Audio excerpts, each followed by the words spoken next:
اس امت پر بھی روزے فرض ہیں۔ جس طرح پہلی امتیں اپنے مالوں سے زکوٰۃ دیتی تھیں، اس امت پر بھی لازم کیا ہے کہ تم بھی اپنے مالوں سے زکوٰۃ دو۔ شریعت نے حکم دیا ہے کہ جس مال کے اوپر کم سے کم پیسہ وقت محنت خرچ ہو، اس کا زیادہ سے زیادہ مال اللہ کے راستے میں خرچ ہوگا۔ مثال کے طور پر کسی شخص کو دفینہ مل گیا، خزانہ مل گیا، شریعت کہتی ہے کہ اس کا 5واں حصہ اللہ کے راستے میں دو۔ انما غنمتم من شيء واعلموا انما غنمتم من شيء فان لله خمسه، 5واں حصہ مال جو دفینہ ہے، خزینہ ہے، ان میں سے 5واں حصہ اللہ کا ہے۔ اس کے بعد دوسری چیز آ جاتی ہے کہ جو وہ زمینیں جن کو انسان مشقت سے سیراب نہیں کرتا، ان میں کاشتکاری کرتا ہے لیکن پانی نہیں ڈالتا، بلکہ بارش کے ذریعے سے وہ فصلیں پکتی ہیں، جن کو ہم بارانی زمین کہتے ہیں، شریعت کہتی ہے اس میں انسان کی محنت خرچ ہوئی ہے لیکن کم ہے، تو لہذا اس میں سے 10واں حصہ کیا کرو، اللہ کے راستے میں دو۔ 9 من تمہارے ہیں، گندم جو بھی چاول، مکئی، آٹا اور اسی طرح جوار، اسی طرح دالیں، جو بھی غرض جو بھی زمین سے نکلتا ہے، 9 من تمہارا ہے، 10واں اللہ کے راستے کا ہے۔ اس سے آگے بڑھیے، تیسری قسم کی وہ چیز ہے جو ہم زمین جس کو ہم سیراب کرتے ہیں، کس کے ذریعے سے، راہٹ کے ذریعے سے، ماڈرن زمانے میں یا آج کے زمانے میں نہری آبپاشی کا نظام ہے، ٹیوب ویل کے ذریعے سے آپ کیا کرتے ہیں، سیراب کرتے ہیں۔ شریعت کہتی ہے اس میں زیادہ مشقت بھی ہے، زیادہ محنت بھی خرچ ہوئی ہے، تو 19 من آپ کے ہیں، 20واں حصہ شریعت کہتی ہے کہ کیا کرو، اللہ کے راستے میں دو۔ 5واں حصہ دفینے سے، خزانہ مل گیا آپ کو، 5واں حصہ بارانی زمین سے، 10واں حصہ وہ زمین جس سے آپ نے مشقت محنت کی، 20واں حصہ۔ اب آئیے چوتھی چیز کیا ہے، مال ہے، روپیہ ہے، پیسہ ہے، درہم ہے، دنانیر ہے، ڈالر، جو بھی غرض کرنسی رائج وقت ہے دنیا کے اندر، اس میں زیادہ مشقت، زیادہ محنت اور اب دو زیادہ انسان کی صرف ہوتی ہے۔ شریعت اسلام حکم دیتا ہے کہ بھائی آپ کیا کرو، اس میں سے صرف اور صرف 40واں حصہ، 39 آپ کے، 40واں حصہ شریعت کو۔ اس ترتیب سے خزانہ جو ملا اس سے بھی آپ نے اللہ کے راستے میں نکالنا ہے۔ وہ زمین جو بارانی ہے، آپ کوئی اس میں مشقت نہیں کرتے، اس سے بھی آپ نے حصہ نکالنا ہے۔ وہ زمین جو بارانی تو نہیں، اس میں آپ کیا ٹیوبویل کے ذریعے سے، نہری آبپاشی کے نظام کے ذریعے سے آپ اس کو سیراب کرتے ہیں، اس میں سے بھی نکالنا ہے۔ اور وہ مال جو ہم کماتے ہیں محنت سے، مشقت سے، اس میں سے بھی مال اور جو ہے نا حصہ نکالنا ہے۔ جو لوگ زکوٰۃ نہیں نکالتے، ان کے متعلق قرآن کریم فرقان حمید میں سخت قسم کی وعید وارد ہوئی ہے۔ اللہ رب العزت سورۃ توبہ میں ارشاد فرماتے ہیں والذین یکنزون الذهب والفضة ولا ينفقونها في سبيل الله فبشرهم بعذاب أليم يوم يحمى عليها في نار جهنم فتقوى بها جباههم وجنوبهم وظهورهم هذا ما كنزتم لأنفسكم فذوقوا ما كنتم تكنزون والذین یکنزون الذهب والفضة، وہ لوگ جو جمع کرتے ہیں سونے اور چاندی کو، ولا ينفقونها في سبيل الله، اللہ کے راستے میں اس کا جو حق ہے وہ ادا نہیں کرتے، زکوٰۃ ادا نہیں کرتے، 2.5%، 40واں حصہ ادا نہیں کرتے، فبشرهم بعذاب أليم، میرے حبیب صلی اللہ علیہ وسلم آپ خوشخبری سنا دیجئے۔ اللہ نے کیسا لہجہ کیا فرمایا ہے، فرمایا خوشخبری سنا دیجئے۔ کس چیز کی خوشخبری سنائی جاتی ہے؟ اچھی چیز تو خوشخبری سنائی جاتی ہے، بری چیز کی تو خوشخبری نہیں سنائی جاتی، لیکن انہوں نے اللہ کے قانون کے ساتھ کھلواڑ کیا۔ ان لوگوں کو بھائی جو مجھے اور آپ کو مال ملا ہے یہ کس کا ہے؟ بولیے اللہ کا ہے۔ اگر آپ کہتے ہیں میں نے عقل استعمال کی تو عقل کس نے دی؟ اللہ نے دی۔ اگر آپ کہتے ہیں کہ میں بہت زیادہ میں فن کا ماہر ہوں، وہ فن کس نے عطا کیا؟ اللہ نے عطا کیا۔ آپ کہتے ہیں کہ میں تاجر ہوں، تجارت کرتا ہوں، میں دکاندار ہوں، دکان ہے میری، بھائی آپ تو دکان پر آ کر ہاتھ پر ہاتھ رکھ کر بیٹھ گئے، اس نے گراہکوں کے دل کے اندر جو ہے نا بات ڈالی کہ جاؤ اپنی ضرورت تم پوری کرو اور اس کو جو ہے نا پیسے دے کر آؤ۔ کس نے ڈالی؟ اللہ نے ڈالی۔ تو یہ اللہ کے قانون کے ساتھ کھلواڑ کیا۔ مال اللہ کا، اللہ نے دیا، اس مال سے اللہ نے جو کہ صرف 40واں حصہ ہے، 100 میں سے 2.5% ہے، وہ ادا نہیں کیا۔ فَبَشِّرْهُمْ بِعَذَابٍ أَلِيمٍ۔ دیکھیں اللہ کا نظام، اللہ چاہتے تو کہہ دیتے کہ 2.5% تمہارا ہے، 97.5% مجھے دو۔ تب بھی عین حق تھا، تب بھی کیا تھا؟ عین حق تھا، اللہ کو یہ حق حاصل ہے، وہ یہ کہہ سکتے تھے کہ 97% میرے راستے میں خرچ کرو، 2.5% تم استعمال کر سکتے ہو بس۔ لیکن اللہ رب العزت نے یہ نہیں فرمایا، فرمایا بس 97% تم استعمال کرو، 2.5% جو ہے نا نکال دو۔ اس سے کیا ہوگا؟ ہمیں جو ہے نا فوائد کی طرف نہیں جانا چاہیے۔ عبادات وہ نام ہے آمنا وصدقنا کا۔ عبادات نام کس کا ہے؟ جو اللہ نے حکم دے دیا اس پر سر تسلیم خم کرنے کا نام ہے، اس میں اپنی دولے گھرانے کا نام عبادات نہیں ہے۔ یہ بات میں ذرا تفصیل کے ساتھ عرض اس لیے کر رہا ہوں بات سمجھ میں آئے۔ لوگ بھی سوال کرتے ہیں کہ اس زکوٰۃ میں، اس روپے میں زکوٰۃ کیوں نہیں ہے، اس میں کیوں زکوٰۃ ہے؟ بھائی اللہ نے حکم دے دیا ہے، بس بات ختم ہو گئی۔ اب اگر کوئی شخص کہے کہ 5 دن کے اندر ہی جو ہے حج کیوں ہے، اس وقت تو بہت رش ہوتا ہے، 25 30 35 لاکھ کے قریب افراد ہوتے ہیں، میں اب جا کر حج کر لیتا ہوں تو وہ کر سکتا ہے؟ اس وقت لوگ کوئی کہہ دے کہ میں جو ہے نا رمی جوارات شیطان کو کھل کر جو مارے جاتے ہیں 3 دن، بہت رش ہوتا ہے، میں اب جاؤں گا مار دوں گا تو اس کا حج ادا ہو جائے گا۔ وقوف عرفہ جو رکن اعظم ہے، بڑا رکن ہے حج کا، وہ شخص کوئی کہے کہ اس وقت تو اتنے افراد ہوتے ہیں، مجھے بہت مشقت ہے، میں اب جا کر سکتا ہے، اس کا حج ادا نہیں ہوگا۔ بھائی عبادات نام ہے آمنا وصدقنا کا، جو اللہ نے حکم دے دیا اسے سر تسلیم خم کرنا بس۔ اللہ نے حکم دیا کہ بھائی 100 روپے ہیں یہ آپ کے ہیں، صرف 2.5 روپے نکال دو، لیکن یہ 2.5 روپے نکالنے کے لیے تیار نہیں ہے۔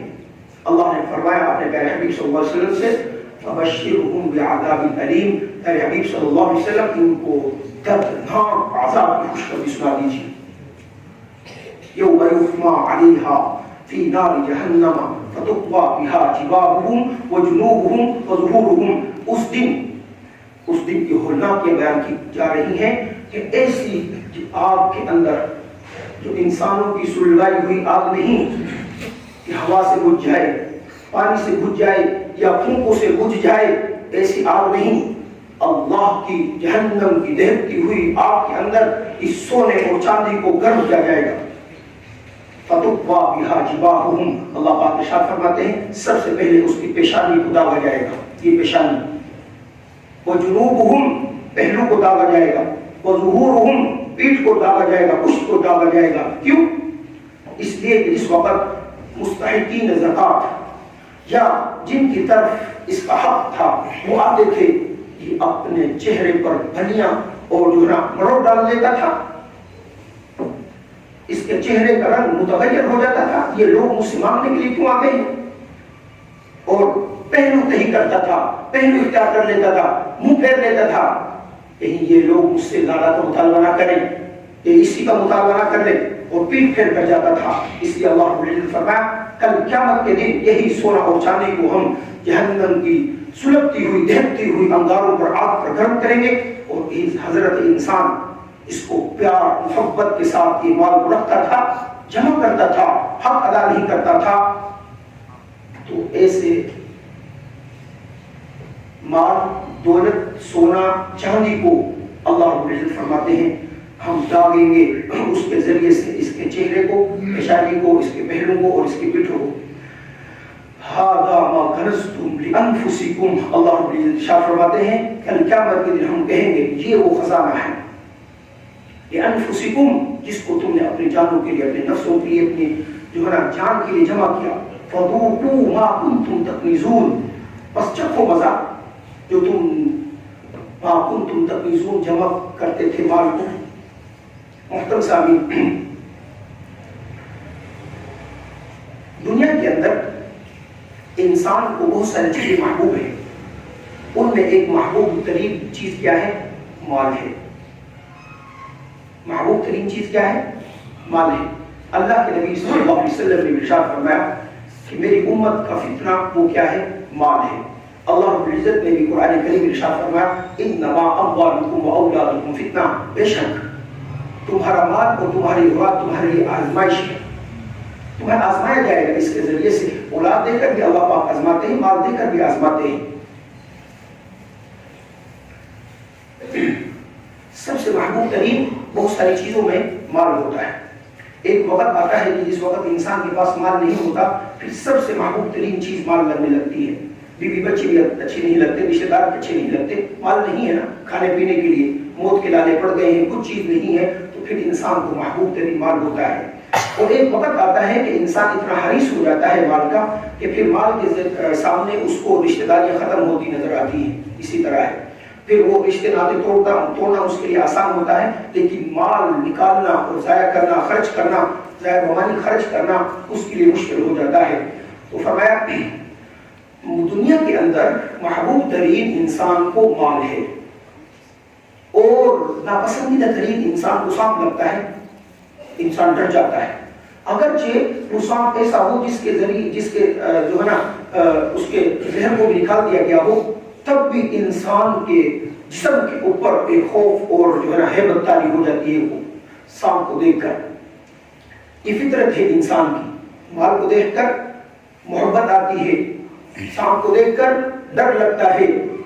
فرمایا اللہ کے نبی صلی اللہ علیہ وسلم نے اگر تم نے اس محبوب ترین مال سے، محبوب ترین چیز سے اگر اللہ کا حق ادا نہ کیا، کل قیامت کے دن اس لیے جو تمہارے ناپسندیدہ ترین چیز ہے سانپ، یہ مال کو ناپسندیدہ ترین چیز سانپ کی صورت میں بنا کر اللہ رب العزت تمہارے گلے کا توق بنا دیں گے.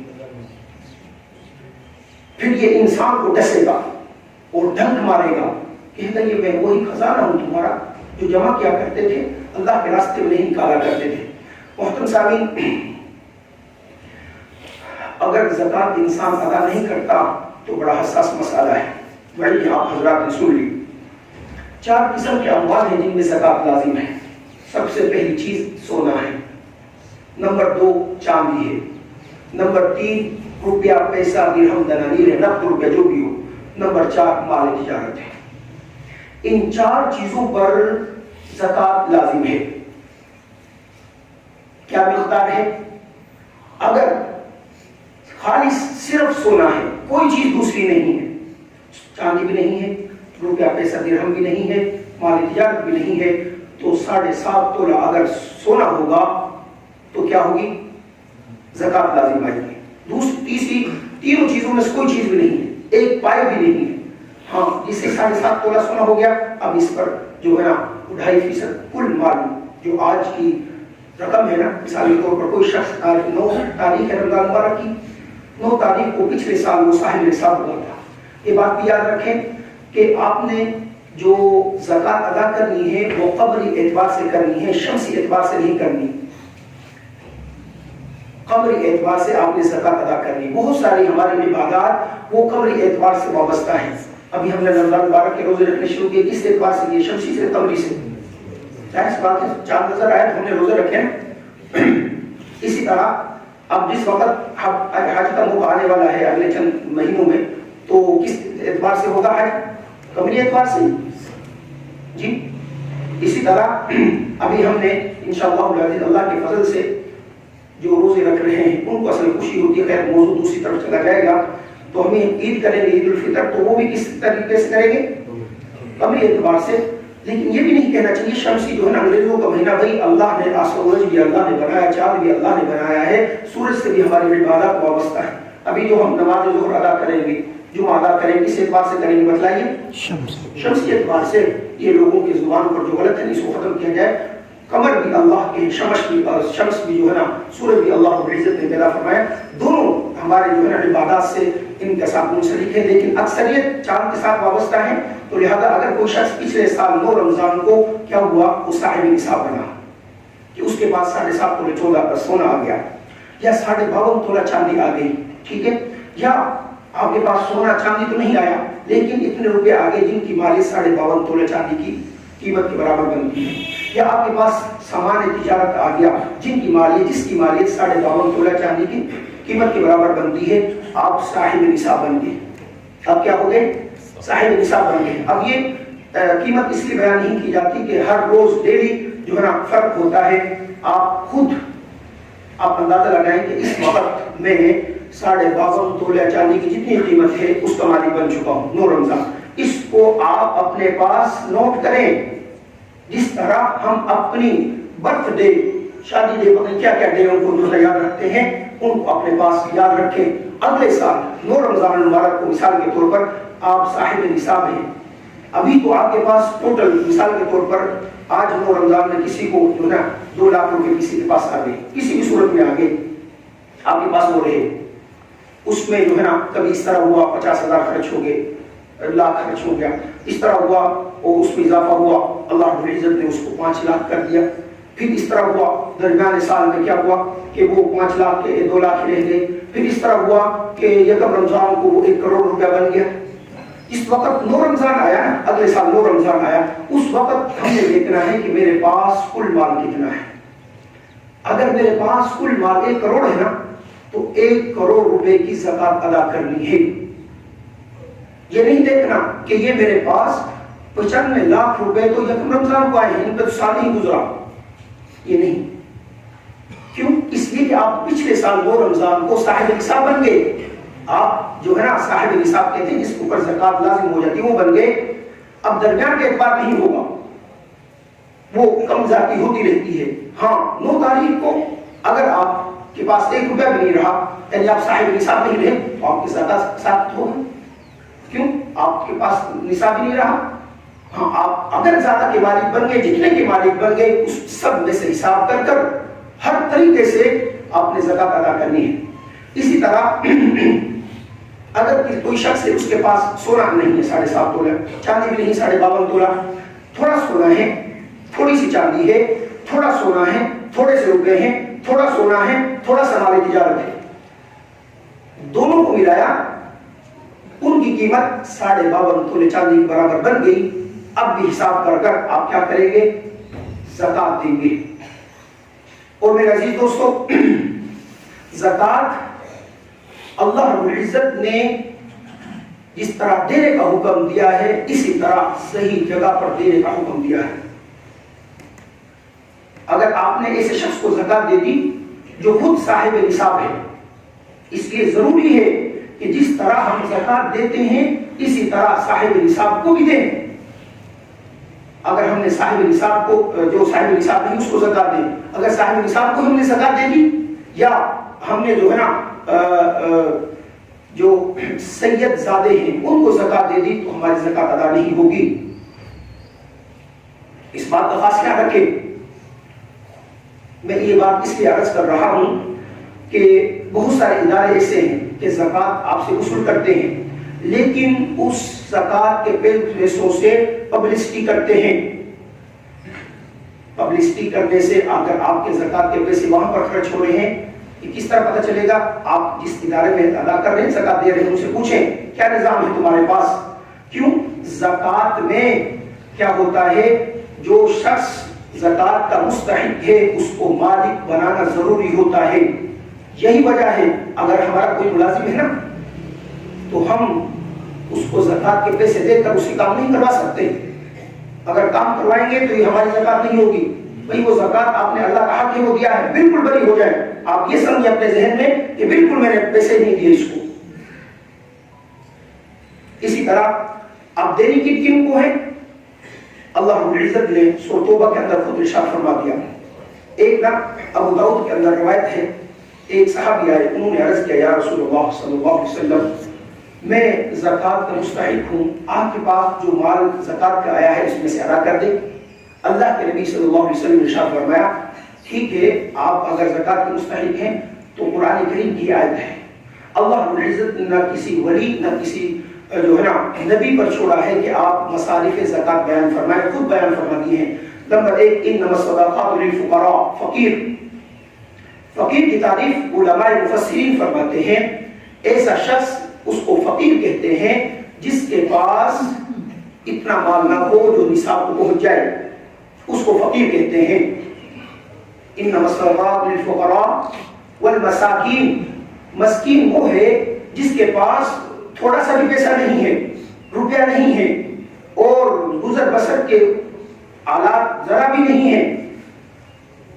فقراء، مساکین والعاملین علیہا، اور جو زکات وصول کرتے ہیں، عاملین عمل کرنے والے، والمؤلفۃ القلوب، اور وہ لوگ جو ہیں غیر مسلم لیکن تعریف قلب کے لیے آپ کو تھوڑا سا یہ معلوم ہوتا ہے کہ ہمارے گھر میں کام کرنے والے یا ہمارے ارد گرد یہ جو ہے نا ایسے لوگ ہیں، اگر ہم ان کے ساتھ تھوڑی سی ہمدردی کریں گے، پیسے دیں گے تو کیا ہے یہ اسلام کی طرف مائل ہو جائیں گے.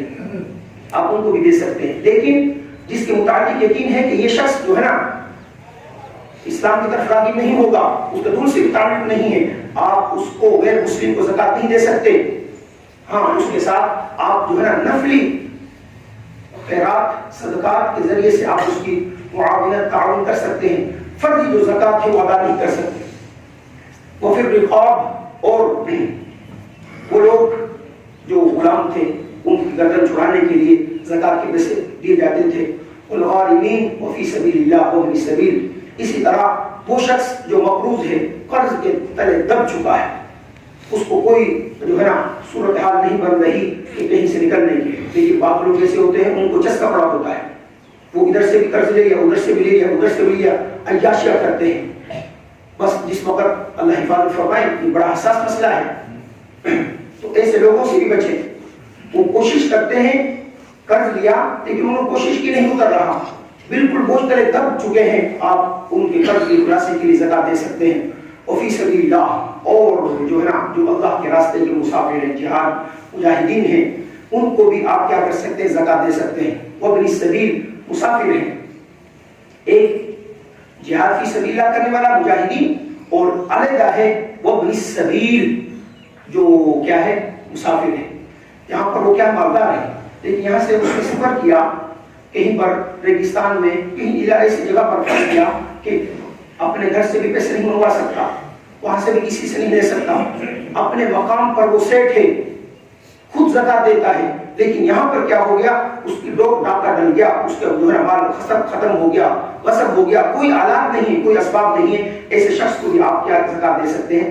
اور فرمایا جو ایک رہ گیا وہ کیا ہے، وابن السبیل. اس میں جو طلباء ہیں مدارس کے، وہ مسافر بھی ہیں اور علم حاصل کر رہے ہیں. میرے نزدیک دیکھیں، سب سے پہلی بات تو یہ ہے کہ آپ دیکھیں کہ اپنے رشتہ داروں میں کون ہے آپ کے، آپ خود ان کا جو ہے نا جائزہ لیں. قریب رشتہ دار، اہل و عیال، اور جو ہے نا جتنے بھی آپ کے جاننے والے ہیں آپ ان کی فہرست بنائیں، اس حساب سے آپ ان کو تقسیم کر دیں. عموماً ہمارے ہاں آج کیا ہو رہا ہے، یہ عموماً بات کی جاتی ہے یہ بیوہ ہے، یہاں اس کو زکات دے سکتے ہیں، یہ یتیم ہے اس کو زکات دے سکتے ہیں. بھائی یہ دیکھو کہ بیوہ کے پاس مال اتنا تو نہیں وہ خود صاحب نصاب ہو، وہ خود زکات دینے کی حقدار ہے، تم اس کو زکات دے رہے ہو. جو مسکین ہے، فقیر ہے، اسی طرح جو محتاج ہے یا جو یتیم ہے، اس کو دیکھو اس کے پاس استعمال تو نہیں کہ وہ خود صاحب نصاب ہو، آپ اس کو زکات دے کر کس طرح آپ جو ہے نا زکات ادا کر سکتے؟ نہیں ادا کر سکتے. آپ نے تلاش کرنا ہوگا. اور میں اس لیے بات یہ عرض کر رہا ہوں کہ جو مدارس کے طلباء ہیں نا، ان پر زیادہ حق آپ کا ہے. کیوں؟ اس لیے اس لیے کہ اس وقت دنیا کفر اسلام کو مٹانے پر تلی ہوئی ہے۔ میں عرض کرتا رہتا ہوں کہ کوئی بھی مولوی، عالم، مفتی دین کا ٹھیکیدار نہیں، لیکن دین کا چوکیدار ہے۔ اس دین کو اللہ نے رب العزت نے نازل فرمایا ہے، اس کی حفاظت کی ذمہ اللہ رب العزت نے اپنے ذمہ لی ہے۔ اِنَّا نَحْنُ نَزَّلْنَا الذِّكْرَ وَإِنَّا لَهُ لَحَافِظُونَ۔ لیکن اسباب کے درجے میں یہ کام کر رہے ہیں دین کا، یہ کیا کر رہے ہیں؟ اشاعت دین کر رہے ہیں، ایک یہ کام کر رہے ہیں، دین کو پھیلا رہے ہیں۔ اللہ اس کے رسول صلی اللہ علیہ وسلم نے جو اسلام مجھے اور آپ کو دیا، آج اس کا منظم طریقہ جو ہے وہ مدارس ہے۔ اسی طرح ایک تو اشاعت دین کر رہے ہیں، دوسرا حفاظت دین کر رہے ہیں۔ ظاہر سی بات ہے اللہ رب العزت نے اپنے بندوں کا بھی انتخاب کر رہا ہے، منتخب کرنے ہیں، چننے ہیں، ان کے ذریعے سے اپنے دین کی حفاظت فرمانی ہے۔ تو ان کے لیے اللہ رب العزت نے ان اہل مدارس کو چنا ہے۔ اس شروع سے لے کر میں یہ بات اس لیے عرض کر رہا ہوں، آپ نے حضرات نے دیکھا ہوگا مدارس میں، الحمدللہ ہم یہ مدارس میں پڑھ کر آئے ہیں۔ آپ کے اس وقت رمضان میں آپ حضرات شاید جو ہے نا وہ 3:30 بجے اٹھتے ہوں گے۔ مدارس کے بچے اس وقت بھی 3 بجے اٹھتے ہیں، وضو کرتے ہیں، 2 یا 4 رکعتیں نفل پڑھتے ہیں، اس کے بعد قرآن کھول کر بیٹھ جاتے ہیں۔ جیسا ہی وقت ہوتا ہے سحری کرتے ہیں، اس کے بعد آپ حضرات نماز پڑھ کر سو جاتے ہیں۔ وہ مدارس کے طلباء پڑھتے ہیں، کچھ وقت کے لیے پڑھ کر پھر سلا دیا جاتا ہے، پھر اس کے بعد اٹھا کر 1.5-2 گھنٹے بعد پھر اٹھا دیا جاتا ہے، پھر وہ قال اللہ قال رسول کی صدائیں بلند کرتے رہتے ہیں، قرآن کریم پڑھتے رہتے ہیں۔ پھر کہیں جا کر 11 بجے چھٹی ہوتی، پھر آرام کا وقت دیا جاتا ہے ظہر تک، ظہر کے سے لے کر عصر تک قال اللہ قال رسول قرآن کریم پڑھتے پڑھاتے ہیں۔ عصر سے مغرب تک چھٹی ہوتی ہے، مغرب سے عشاء تک پھر قرآن کریم کی تلاوت کرتے ہیں۔ اس کے بعد تراویح ہوتی ہے، تراویح کے بعد آپ جانتے ہیں کہ آرام کرتے ہیں۔ تو اہل مدارس وہ کیا ہیں؟ اشاعت دین اور حفاظت کے دین کام کر رہے ہیں۔ تو اس لیے میرے آپ سب حضرات سے گزارش ہے، آپ سب حضرات انشاءاللہ زکات ادا کریں گے تو آپ کیا کریں، ان کو ضرور اپنی دعاؤں میں یاد رکھیں، انشاءاللہ کوشش کریں گے نا جی۔